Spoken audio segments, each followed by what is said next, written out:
Today I've got 48, but I thought I didn't have enough. Anyway, there's lots to get to. Let's get to it first. We have to talk about Tucker Carlson and Vladimir Putin, because Canada gets called out right off the hop. One of the first thing they talk about is Nazis. And Tucker says, well, Hitler's dead, man. Has been dead for 80 years. His ideology is dead, and like dead as a doornail. It's not like there's Nazis running around anywhere. And Putin says, paraphrasing, Canada.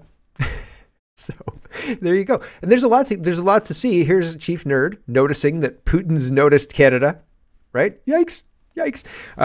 Chief Nerd says, Putin says the Nazi ideology lives on, calls out Zelensky and the Canadian Parliament. Here is part of that. Well, hold on. Let's see if I've got a shorter clip. I think I've got here's the shorter clip where he calls him out.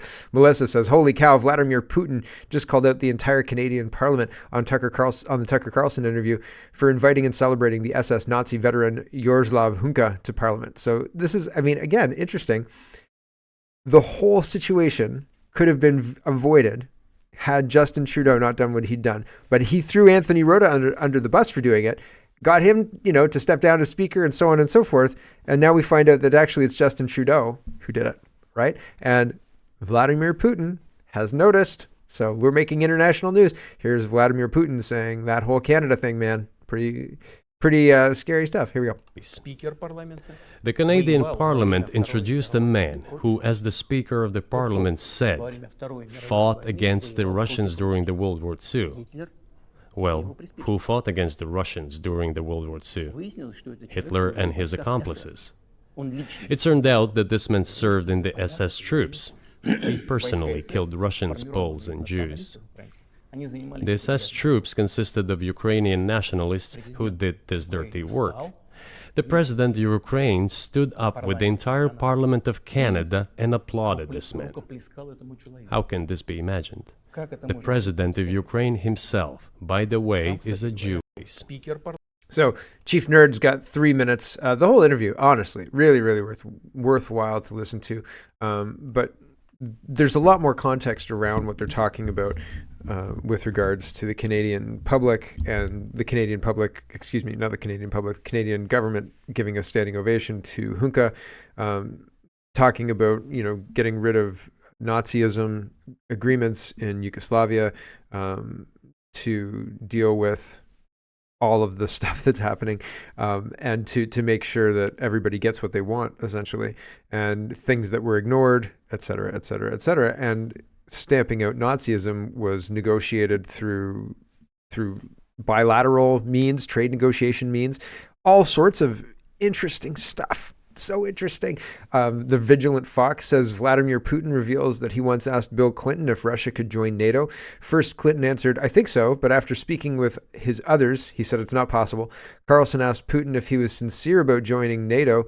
Putin clarified that he genuinely wanted to know if membership was a possibility. He indicated that a positive response from the West could have led to a process of reconciliation and potentially, eventually, a membership into NATO.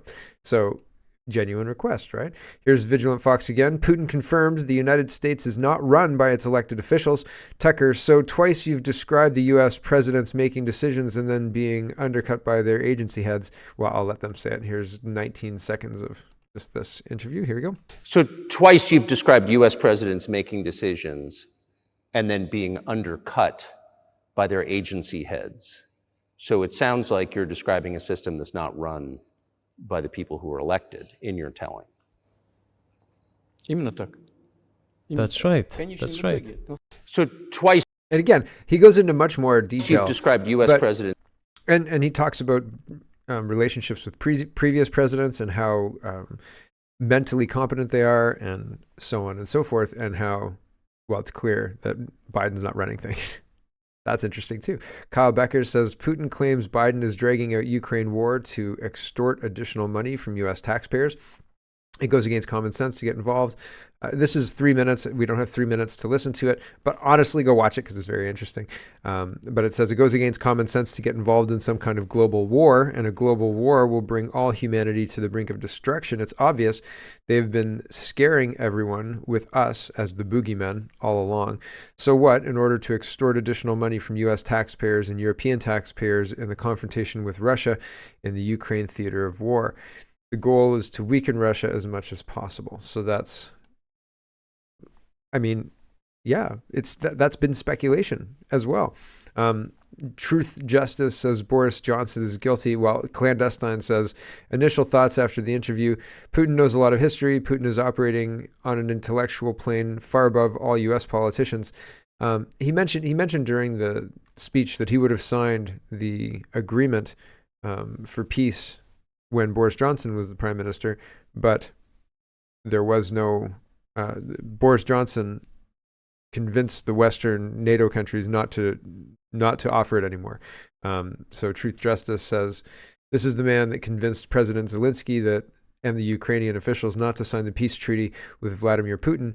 He is responsible for hundreds of thousands of Ukrainian deaths and wasted billions. Johnson assured Zelensky that the NATO bloc that stands with Johnson was going to back Zelensky, so don't sign that paper type deal. Don't negotiate peace because we're with you, right? Pretty wild stuff. Here's Russian market, Vladimir Putin to Tucker Carlson. We're thousands of miles away. You have issues on your border, issues with migration, issues with national debt at $33 trillion. So Putin's making a good point here. He says, like, Russia's the boogeyman that America is afraid of, but you have domestic issues. Look at what's happening on your border. Look at what's happening with migration. Look at what's happening with the national debt. He says, you have nothing better to do than fight in Ukraine. Would it be better to negotiate? Right? So he wants to negotiate. That's interesting. Here's that 36 seconds. Do the United States need this? What for? Thousands of miles away from your national territory. Don't you have anything better to do? You have issues on the border, issues with migration, issues with the national debt, more than $33 trillion. You have nothing better to do, so you should fight in Ukraine? Wouldn't it be better to negotiate with Russia? Make an agreement, already understanding the situation that is developing today? And then they talk about BRICS and the financial stuff. They talk about Xi and buying oil and local currencies like yuan. It's a really robust conversation. And there's things that aren't talked about. I haven't got, like I said, I haven't finished the interview, so I haven't got to the biolabs part, if there's a biolabs part. Somebody on the Canada Poly chat gave a whole time index, like if you want to listen about this. I didn't see biolabs on that list either. Okay. But still, right? It's interesting. There are people speculating, and this is just speculation, I have no idea, that there is a second interview to drop. Like, people thought that was a great interview, but there was a lot that was not asked, not talked about. Could there be a second interview that will drop without fanfare, blah, blah, blah. And somebody else mentioned Tucker Carlson went into Belmarsh to interview Julian Assange and hasn't dropped that interview yet either. So, and Russiagate, Seth's rich, whistleblower. Russia was accused of stealing the DNC's emails. Could the visit to Belmarsh have prompted a move to, or a request to interview Putin? I have no idea, but there's people talking about that kind of stuff. It all kind of swirls around the 2016 election, right? Interesting. It's interesting stuff. Smug doom posting publishing house says, whoever thought having Biden do a press conference after the Putin interview needs to be fired. Putin, let me give you a half-hour college-level lecture on Russia's 900-year political history from memory. Biden, the Mexican president, should open the border with Gaza. That's what happened. So at the beginning of the interview, Tucker prefaces the whole thing with, we didn't know President Putin was going to go on a half-hour long ancient history lecture at the beginning of this interview. We thought it was a stalling tactic, says he, and instead he wanted to explain how Russian people are Russian, and he wanted to go back historically and just prove it, really, really, really prove it. But honestly, like, it was half an hour of, like, in 800 whatever, blah blah blah blah blah, but let me speed up in 900 blah blah blah, and then he goes to 1300 and he's talking about Catherine the Great as well, moving forward as well, and so on and so forth, talking about the long-standing shared history between Ukrainian, the origins of the word, everything. So he, from memory, and then he calls the other interesting thing about this whole thing. He gave Tucker a big folder full of documents. Now, he said the documents are part of the history and you can verify for yourself what I'm saying type deal. This is important documents, right?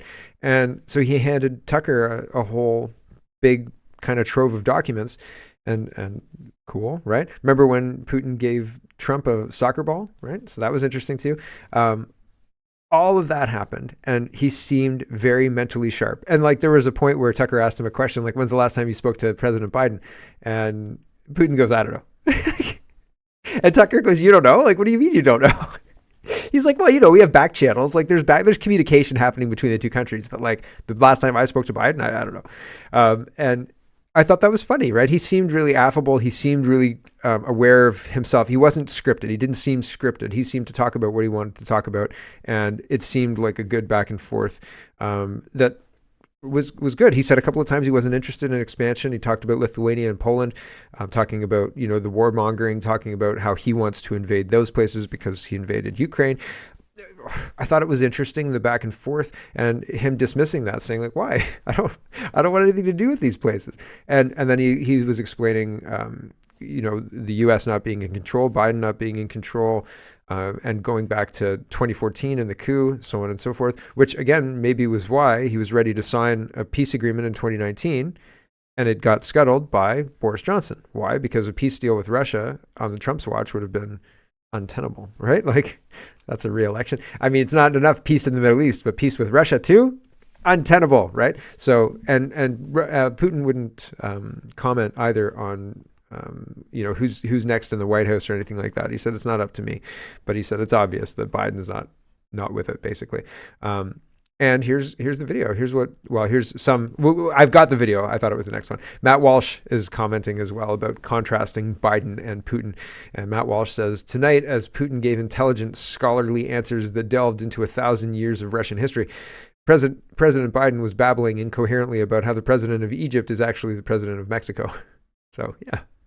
Weird, right? CTV News says Biden's memory is hazy and poor, says a special counsel report, raising questions about his age. So here, he is, okay, so he's assured everybody that his memory is fine. So this comes first. This in the timeline comes first. He tells everybody my memory's fine and tries to make a joke about it, and then gets Gaza and Mexico, gets the location of Mexico messed up, or the president of Mexico confused with the president of Egypt. Here we go. Oh, that's not the video? For crying out loud. Okay, well, here it is anyway. The hostage negotiation. No, that's not it. It's not queued up. Okay, here's the video. Here's the part. It wasn't quite queued up, but here's the context. He's talking about Gaza at 14 seconds, and by 30 seconds, he's talking about Mexico. Here you go. Conduct of the response in the Gaza Strip has been over the top. I think that, as you know, initially the president of Mexico, Sisi, did not want to open up the gate to allow humanitarian material to get in. I talked to him. I convinced him to open the gate. I talked to Bibi to open the gate on the Israeli side. I've been pushing really hard, really hard. Sisi, the president of Mexico, and Bibi, the president of Israel, right? So people are concerned, right? And just before that, he says his memory is fine. Oh, is this the one where he's talking about this? The conduct. Yeah. So hold on. I don't have the video of him saying my memory is fine. Maybe I do. Mega says it's very low bar to be ruled mentally fit for trial. That very low bar the president of the United States does not meet. He went on TV live tonight and talked about opening up humanitarian gateways from Mexico to the Gaza Strip. Maybe he didn't misspeak. Maybe they just want to traffic people from the Gaza Strip to Mexico because, reasons, right? Destabilizing reasons. Here's the part where he's assuring everybody that his memory is fine here. And it's kind of laughable. This is before he makes the Gaza gaffe. Here we go. Thank you, and I'll take some questions. President Biden, something the special counsel said in his report is that one of the reasons you were not charged is because, in his description, you are a well-meaning elderly man with a poor memory. I'm well-meaning, and I'm an elderly man, and I know what the hell I'm doing. I've been president. I put this country back on its feet. I don't need his recommendation. It's How totally bad is your memory, and can you continue as president? My memory is so bad I let you speak. That's Do you feel your memory has gotten worse, Mr. President? My memory is not good. My memory is fine. My memory, take a look at what I've done since I become president. None of you thought I could pass any of the things I got passed. How'd that happen? You know, I guess I just forgot what was going on. Mr. President. No, thank you. Right? So, kind of, and funny is not the right word. Alberta Free says, what we got out of the Tucker Carlson interview is 1, Putin has an amazing memory for local history, including dates. 2, Canada's Trudeau is a Nazi-loving piece of garbage and a liar. 3, Putin appears to be open to peace. 4, Putin knows more than he is sharing. And from Biden's recent speeches, 1, Biden no longer comprehends reality. 2, Mexico apparently controls the Gaza border with Egypt. 3, dead ex-French President Francois Mitterrand is apparently alive or haunting G7 meetings. 4, so is Germany's long-dead Chancellor Helmut Kohl. 5, Biden can't find his way off a stage unless he sees a young girl's hair to sniff. 6, the USA is screwed. Theo Fleury says, what I got out of the Tucker interview is that the Washington is rotten to its core. Yeah, I mean, it's interesting to hear because I don't know that you'd get a U.S. president on the record for 2 hours with Tucker Carlson. Never mind in a position when, if you listen to the U.S. media, there's imminent war between Russia and the United States, and the United States is funding Ukraine. So, like, there's a lot of conflicting things going on. It would be surprising to see a U.S. president sit down with an affable interview with Tucker Carlson that kind of goes where they went, right? Talking about kind of sensitive things, right? And I mean, not tactics or anything to that effect, but at one point he says all the West needs to do is stop funding Ukraine and this will be over in a couple of weeks. Like, done. So that's pretty interesting, right? Let's get into Canadian news. The whole Tucker Carlson thing was interesting. I watch it. I don't mean to spend, I mean, you could almost have watched, well, it was a 2-hour interview, right? So 20 minutes is okay. And it's big news. It's big news. Is it going to change anything, do you think?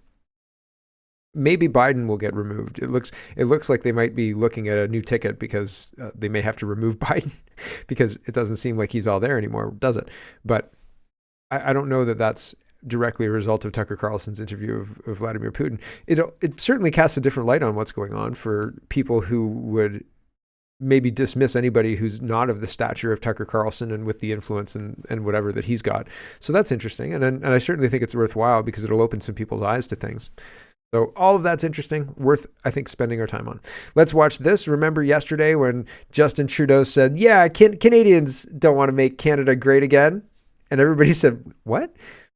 Watching the responses from the Liberals in the background, Amazing Zoltan says, these reactions are incredible. And he's not wrong. So here's Justin Trudeau being a smarmy, you-know-what. And the responses are zoomed in here on this video. It's funny. From the leader of the opposition. That's Anita and Ann. Is under the previous Conservative government, everything was perfect, and what he is proposing to do is to make Canada great again. That is not what Canadians want. He is pining for a nostalgia that, quite frankly, Canadians do not feel. They remember what he did.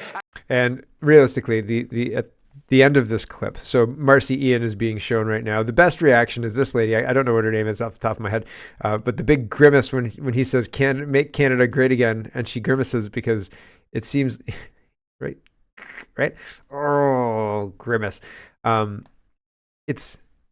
You would hope, and I went on a long diatribe yesterday, that the Prime Minister wants the country to be great and wants to work with people to make the country great, not just domestic partners, but also foreign partners, to give them a product that you're proud to say, this we made this in Canada and we know you're going to love it. And the customer would say, wow, we love this Canadian product and we'll buy more of that every month. Here's more money and more money and more money, right? And we'll expand our LNG or whatever it is.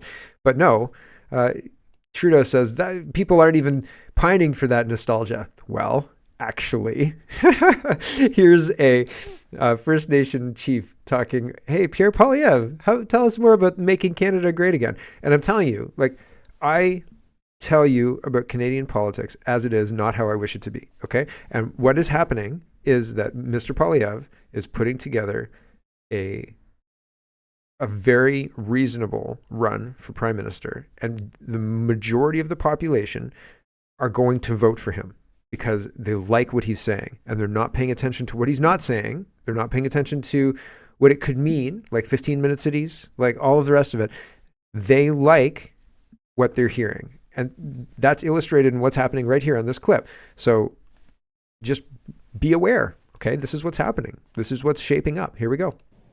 I've always thought that we need a place at the decision-making table. And Mr. Polyev, I commend you on having the foresight and seeing that for us to go together and make Canada great again, we need to do it in partnership and government to government. There you go. When people are using, are saying, yeah, we do want to make Canada great again, thanks. And using that kind of to take down the Trudeau Liberals and bolster the Polyev Conservatives, that's notable in Canadian politics these days, right? Sloganeering, Wall Street Silver, not to say that it's changed fundamentally from what it was. Anyway, Wall Street Silver says, welcome to Canada. We're talking about housing now. Welcome to Canada, where many Canadians can't afford food, but a refugee family of 4 gets rent paid for monthly, $3,185 for furniture, $1,250 for clothing, $750 for housing needs, $450 for basic food and cleaning supplies, phone plan, and a bus pass. And also in Canada, you've got tent cities, right? And there's a whole video montage of tent cities all across Canada. Wild.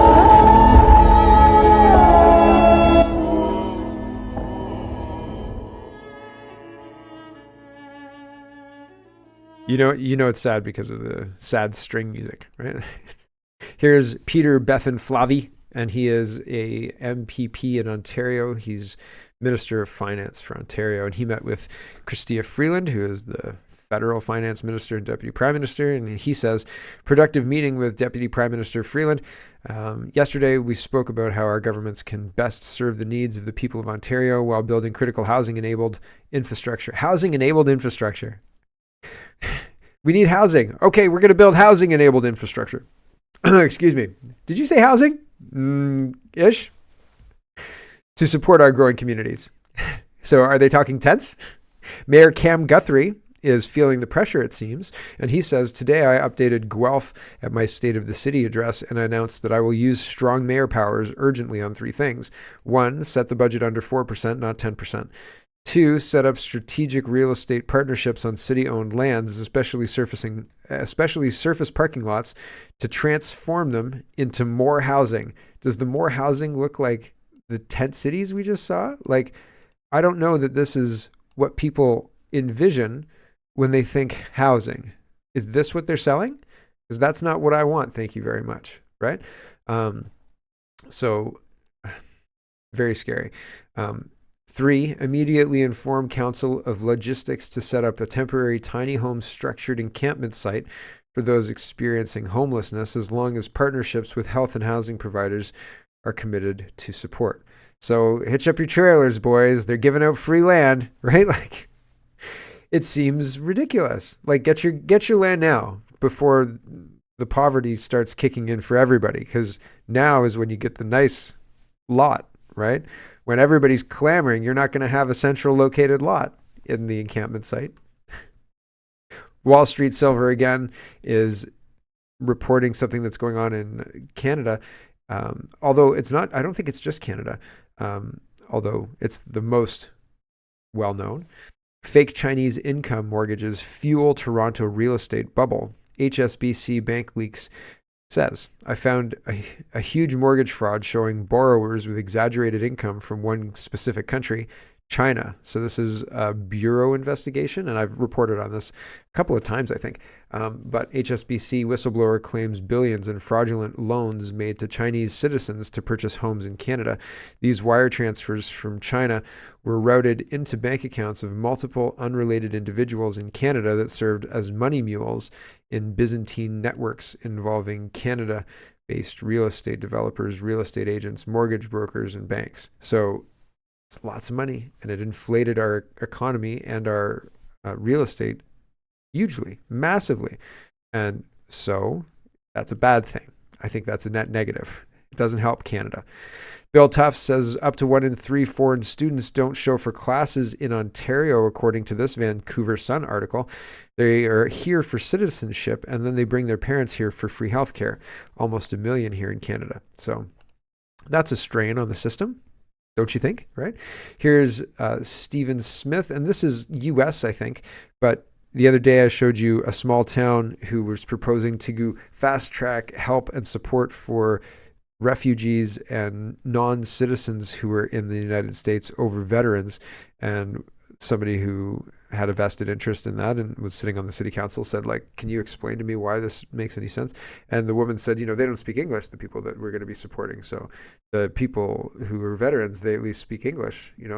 If somebody was an electrician in their home country, let's say Somalia, and they can't communicate that here, well, that's bad, right? But I think if they can't communicate what they did, I don't know that they can actually do it here, right? And not to say that if I went to a country that didn't speak English as its language, I would have a hard time doing my job in their country as well, as effectively as somebody in their country would be able to do it, right? So does that make sense? Yeah. But it seems these people want to give money to illegals. Here's Benny. He says, we've got poor, starving people who were born and raised in this nation, in the United States. How do we come up with $53 million pilot program for illegals? Here we go. Our American citizens. Hold on. Choose. What it came down to for me is this. I see homeless folks in the streets of New York all the time that are American citizens. I damn sure see them in California. We've got poor, impoverished, starving people who were born and raised in this nation. How in the hell do we come up with a $53 million pilot program for illegals, but folks who are here legally are born here, we don't have enough for them? Just like we could come up with billions for Ukraine, but somehow, some way, we can't fix the homeless problem. I'm down for helping Israel. I'm down for helping address the situations with the Israeli-Palestinian conflict, okay? I'm down for helping the Ukrainians and fighting off Russia. What about poor and desolate citizens here? How the hell do you print money for foreign countries, but you don't print that money to help eradicate folks that are starving right here in the streets of America who were born and raised here? I think that's exactly what they're trying to do. They're trying to eradicate people, starving people who were born and raised here. They're trying to eradicate them. That's exactly what they're trying to do.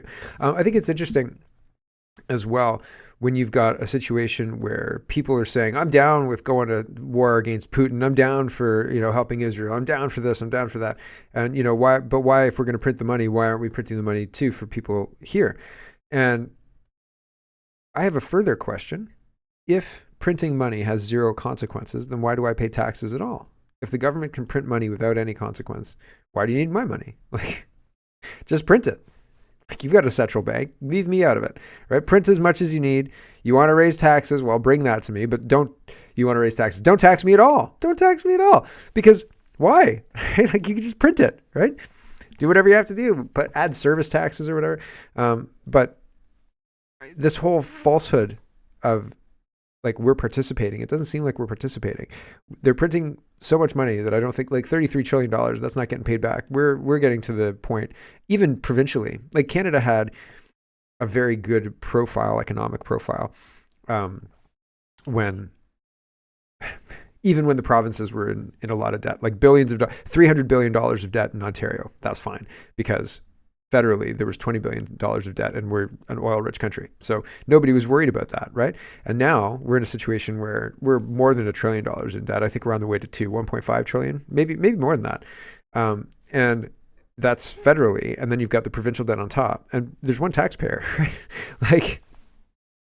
Sure, I'm Ontarian, and I pay Ontario taxes, but I'm also Canadian, and I pay Canadian taxes. Oh, goody, right? And so that's problematic. And all of that money is just being shoveled out the door to Ukraine, and they're printing more, right? Are they printing more than we pay in taxes? I think that over the last couple of years, that has happened, right? And the injection of money has skewed things in ways that were predictable and people warned against. And so now we're in a situation where we have all this debt. We have to do something to combat the debt, maybe, unless printing money has no consequence. But how will they raise money if you can't tax? I guess they're going to just tax people. But they shouldn't be able to tax people because they're being irresponsible with the money. They are shirking their fiduciary responsibilities. Holly Doan says, federal program to admit hundreds of Gazans into Canada has now expanded to thousands. Shocker! Are you surprised by this? I'm not surprised by this at all. It says Immigration Canada Minister Mark Miller. None have been permitted to date. I'm pretty pissed that they haven't been permitted, says Mark Miller. Pretty wild stuff. You kidding me? So that's interesting too. First they were saying just a few hundred Gazans, and then they were saying up to 700 Gazans, then 900 Gazans, now thousands of Gazans. Sounds, I mean, where is New Palestine going to be? In Saskatchewan or Alberta? Do you think closer to the American border or further north? If the UN can just decide that, certain people deserve a homeland, where do you think they'll put the next one? Hello, everyone. Thanks very much for watching. This is just a short version of a longer show. If you'd like to get the whole show, you can go over to CanadaPoly.com and sign up for a subscription. Just look in the drop-down tab for Shop and Donate and look for subscriptions, and you'll get immediate access to the full show. Love to see you. Thanks for watching, everybody. Have a wonderful, wonderful